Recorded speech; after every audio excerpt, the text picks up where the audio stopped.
अमेरिकी राष्ट्रपति Donald Trump ने एक बार फिर से कहा है कि ईरान अगर किसी समझौते पर नहीं पहुंचता है, स्ट्रेट ऑफ हॉर्मुज नहीं खोलता है, तो फिर हम ईरान के तेल के कुओं पर हमला करेंगे, ईरान के पावर प्लांट को निशाना बनाएंगे, जिसकी वजह से पूरा ईरान अंधेरे में डूब जाएगा। ईरान के अंदर हॉस्पिटल बंद हो जाएंगे, बहुत सारी चीज़ें ईरान के अंदर दिक्कतों में पड़ सकती हैं बिजली ना होने की वजह से। साथ ही साथ जो खारक द्वीप है उस पर भी हम कब्जा करेंगे, वहां पर हमले करेंगे।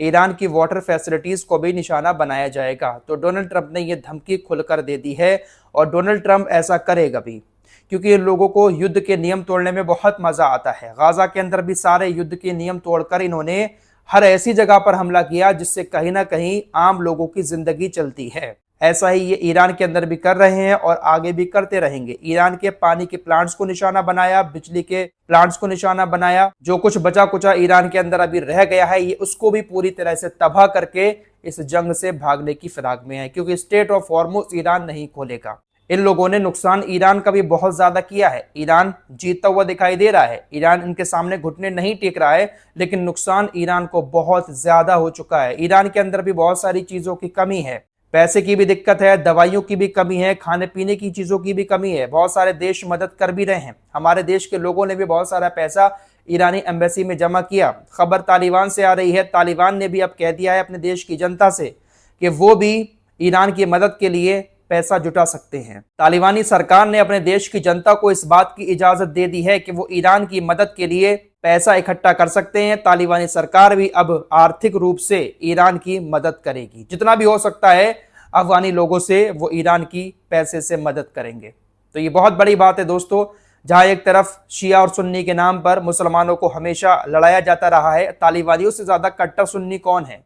तालिबानी अपने आप को कट्टर सुन्नी होने का दावा करते हैं, लेकिन मदद किसकी कर रहे हैं? दुनिया में इकलौते शिया देश की। तो यहाँ पर शिया और सुन्नी का मामला है ही नहीं। जो लोग शिया सुन्नी कर रहे हैं सोशल मीडिया पर बैठकर, उनसे यही कहूंगा कि ये वक्त शिया सुन्नी करने का नहीं है, बल्कि ये वक्त हक की आवाज उठाने का है। फिलिस्तीन के लिए सबसे ज्यादा आवाज उठाने वाला कोई देश है तो वो ईरान है। शिया होकर भी सुन्नी देश के लिए, मस्जिद अक्सा के लिए आवाज कौन उठाता है? ईरान उठाता है। अल्हम्दुलिल्लाह मैं खुद एक सुन्नी हूं। यहां पर यह मत समझना कि मैं शिया हूं और शियाओं की तारीफ कर रहा हूं। मैं खुद एक सुन्नी हूं, लेकिन यहां पर शिया सुन्नी की बात है ही नहीं। बात यहां पर हक की हो रही है। फिलिस्तीन के लिए आवाज ईरान ने उठाई। अगर ईरान भी खामोश होकर बैठ जाए, ईरान ये जंग हार जाए, तो आप एक साल के अंदर ही देख लेना इस मिडिल ईस्ट की हालत क्या हो जाती है। ये अरबी देश तो अभी ही गुलाम बने हुए हैं, लेकिन ईरान अगर हार जाता है तो इनसे तलबे ना चढ़वाए सबके सामने इन लोगों ने, अमेरिका इजराइल ने, तो आप कह देना। फिलहाल दोस्तों एक बहुत खतरनाक खबर फिलिस्तीन से आ रही है, वो आपको बता देता हूं, फिर और इस जंग से जुड़ी हुई खबरें आपके सामने रखूंगा। कल आपको बता चुका हूं कि फिलिस्तीन के जो कैदी इजराइल की जेलों में बंद हैं, इजराइल का ये जो कट्टरपंथी नेता है बेन गविर, ये काफी दिन से ये आवाज उठा रहा है कि इन तमाम कैदियों को फांसी पर लटका दिया जाए। इन कैदियों को छोड़ा ना जाए, बल्कि इनको फांसी पर लटकाया जाए। बहुत दिन से इस फिराक में लगा हुआ था। आखिरकार ये एक बिल लेकर आया इजराइल की संसद में, जिसको नेसेट कहा जाता है, क्योंकि राष्ट्रीय सुरक्षा मंत्री है ये, इसकी काफी ज्यादा चलती है कैबिनेट में। इजरायली संसद में जब इस बिल को लेकर वोटिंग हुई तो 62 मेंबर ने इस बिल के सपोर्ट में वोट डाला, जबकि 47 नेसेट के मेंबर ने इस बिल के खिलाफ वोट डाला। 62 ज्यादा वोट पड़े, इसलिए यह कानून अब इजराइल के अंदर पास कर दिया गया है। अब जिसे चाहेंगे इजराइल के अंदर ये लोग फांसी पर लटका सकते हैं। दोस्तों ये बहुत खतरनाक कानून इजराइल के अंदर पास हुआ है। अब ये जिस फिलिस्तीनी को चाहेंगे उसके ऊपर हत्या करने का आरोप लगाकर फांसी पर लटका देंगे। ये बंदा बहुत दिन से इस कोशिश में लगा हुआ था, और जैसे ही इजरायली नेसेट में यह कानून पास हुआ, यह बंदा वहीं पर शैंपेन की बोतल खोलकर नाचने लगता है। जश्न मनाया गया इस बात का कि अब फिलिस्तीनियों को हम फांसी पर लटकाएंगे। इनकी मानसिकता पर जरा गौर कीजिएगा। इनके खिलाफ अगर हम बात कर रहे हैं या दुनिया इनके खिलाफ बात कर रही है, वो क्यों कर रही है आप सब लोग देख रहे हैं। हिटलर ने जब इनको बहुत बुरी तरह से जर्मनी के अंदर मारा था तो कुछ यहूदियों को छोड़ दिया था, और हिटलर ने कहा था कि मैं इनको इसलिए छोड़ रहा हूं क्योंकि आने वाले टाइम में दुनिया देखेगी कि आखिर मैंने इनको मारा क्यों था, ये कितने खुराफाती थे, ये किस तरह की हरकतें करते थे, ये दुनिया देखेगी, इसी वजह से मैंने इनको मारा था। फिलहाल ये लोग वहां से भागकर फिलिस्तीन आए। फिलिस्तीनियों ने इन पर तरस खाया और अपने यहाँ पर रहने की थोड़ी सी जगह दे दी। आज ये हाल है कि पूरे फिलिस्तीन को ये कब्जाने में लगे हुए हैं। फिलहाल आने वाले दिनों में अब फिलिस्तीनी नौजवानों के लिए मुश्किलें और ज्यादा बढ़ने वाली हैं। कोई भी मुस्लिम नौजवान अगर आवाज उठाएगा, इनके खिलाफ बोलेगा, तुरंत इसको गिरफ्तार करके जेल में डालेंगे और फिर फांसी पर लटका देंगे, क्योंकि कानून बना दिया है इन्होंने। इसने कहा कि अब कोई हत्या करके दिखाए, अब हर मां अपने बच्चे को रोकेगी, हत्या करने के लिए बाहर नहीं भेजेगी। अगर कोई हत्या करता है तो उसको सूली पर लटका दिया जाएगा। हत्या करता कोई नहीं है दोस्तों, बस ये लोग उकसाते हैं।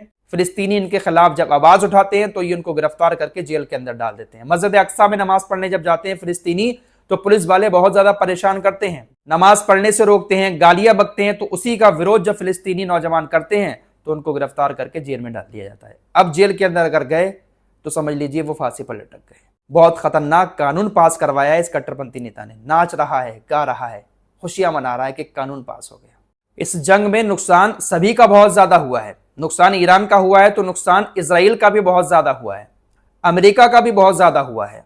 तेहरान टाइम्स की रिपोर्ट के मुताबिक इस वक्त इजराइल की राजधानी तेल अवीव जली हुई कारों से और तबाह हुई बिल्डिंगों से भरा पड़ा है। पिछले 5 दिनों के अंदर तेल अवीव में तकरीबन 30 बड़े हमले हुए हैं। ईरान ने इन 5 दिनों में क्लस्टर मिसाइल का बहुत ज्यादा इस्तेमाल किया है, जिसकी वजह से पूरे इजराइल में बहुत ज्यादा तबाही हुई है। नुकसान इजराइल का भी बहुत हुआ है और अमेरिका का भी बहुत हुआ है। अमेरिका अब अपने नुकसान की भरपाई अरबों से करना चाहता है। व्हाइट हाउस की स्पोक्स पर्सन ने इस बात का हिंट दिया है कि डोनाल्ड ट्रंप अब ये चाह रहे हैं कि इस जंग में जो हमारा नुकसान हुआ है उसकी भरपाई हम अरबियों से करें।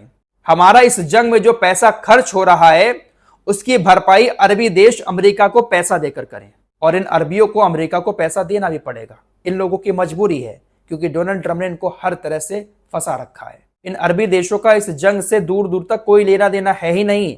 ना ही ईरान के जीतने से कोई फायदा है, ना ही ईरान के हारने से कोई फायदा है। सब कुछ नॉर्मल चल रहा था, चलने देते, लेकिन अमेरिका और इजराइल की खातिर इन्होंने अपना बहुत बड़ा नुकसान इस जंग में करवा लिया है। दोस्तों, इजराइल का काफी वक्त से एक सपना रहा है कि तमाम मिडिल ईस्ट के देशों को कमजोर किया जाए। जितने भी अरबी देश हैं इनको किसी ना किसी तरीके से कमजोर किया जाए, लेकिन इजराइल डायरेक्ट हमले नहीं कर पा रहा था। अब इस जंग के दौरान इजराइल का कहीं ना कहीं वो मकसद पूरा होता हुआ दिखाई दे रहा है, क्योंकि इजराइल ईरान के ऊपर जब हमला कर रहा है तो ईरान बदले में इजराइल के ऊपर तो हमले कर ही रहा है, लेकिन सबसे ज्यादा हमले अरबी देशों के इंफ्रास्ट्रक्चर पर कर रहा है, बुनियादी ढांचे को तबाह कर रहा है। और ये इजराइल के लिए कहीं ना कहीं बहुत अच्छा है। इजराइल यही चाह रहा है कि हम इन अरबी देशों का एयर स्पेस इस्तेमाल करके ईरान के ऊपर हमला करें और ईरान फिर हमारे हमलों का बदला इनके बुनियादी ढांचे को तबाह करके ले, जिससे अरबी देश कमजोर हो जाएंगे। अगर ये जंग ऐसे ही चलती रही और ईरान अगर ऐसे ही हमले इन अरबी देशों पर करता रहा तो बहुत बड़ा नुकसान हो जाएगा। अमेरिका में बैठे हुए एक्सपर्ट तो ये बात कह भी रहे हैं कि यूएई को तो बहुत दूर रहना चाहिए, कि अगर जिस तरीके से ईरान इजराइल के ऊपर मिसाइलें दाग रहा है, ऐसे मिसाइलें अगर दुबई के ऊपर दाग दी तो दुबई तो पूरी तरह से तबाह हो जाएगा। और वाकई में ये हकीकत है दोस्तों। जिस तरह से ईरान मिसाइलों की लहर इजराइल की तरफ छोड़ता है, ऐसी लहर अगर इन अरबी देशों पर छोड़ दी तो इनकी हालत खराब हो जाएगी। ईरान इनकी तरफ 1-2 मिसाइलें और ड्रोन छोड़ता है, वो भी टारगेट करके। अंधाधुंध अगर मिसाइलें छोड़ दी ना तो ये बुर्ज खलीफा, ये पाम बीच, ये कहाँ गए पता भी नहीं चलेगा। तो इजराइल अपने मकसद में पूरी तरह से कामयाब होता हुआ दिखाई दे रहा है। अरबी देश कहीं ना कहीं बहुत ज़्यादा कमज़ोर हो जाएंगे इस जंग की वजह से, और ईरान हारेगा नहीं। ईरान वैसा का वैसा ही खड़ा रहेगा, हालांकि तबाह हो जाएगा लेकिन ईरान हारेगा नहीं। द इकोनॉमिक्स टाइम की रिपोर्ट के मुताबिक ईरान ने इस जंग के दौरान अपनी आमदनी दोगुनी कर ली है।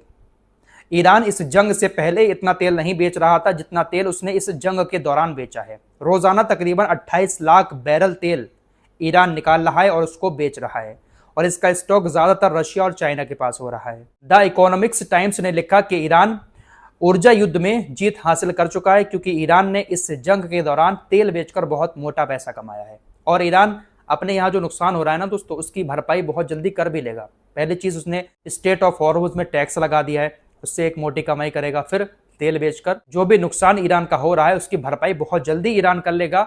सबसे बड़ी चीज ईरान की यह है कि ईरान के हथियार अभी भी सलामत हैं और वो सुरंगों में मौजूद हैं। स्टेट ऑफ हॉर्मुज़ खुलवाने के लिए, खारक द्वीप पर कब्जा करने के लिए, ईरान के 450 किलो यूरेनियम को अपने कब्जे में लेने के लिए अमेरिका अपनी सेना उतार तो रहा है, लेकिन अमेरिकी सेना ईरान के अंदर जाकर हर एक मिशन में पूरी तरह से नाकाम होने वाली है। ये देख लेना आप लोग, अमेरिकी सेना कभी भी ईरान के अंदर जीत हासिल नहीं कर पाएगी। फिलहाल इस रिपोर्ट में इतना ही। कुछ और खबरों के साथ फिर हाजिर होंगे। अपना ख्याल रखिएगा। अल्लाह हाफ़िज़।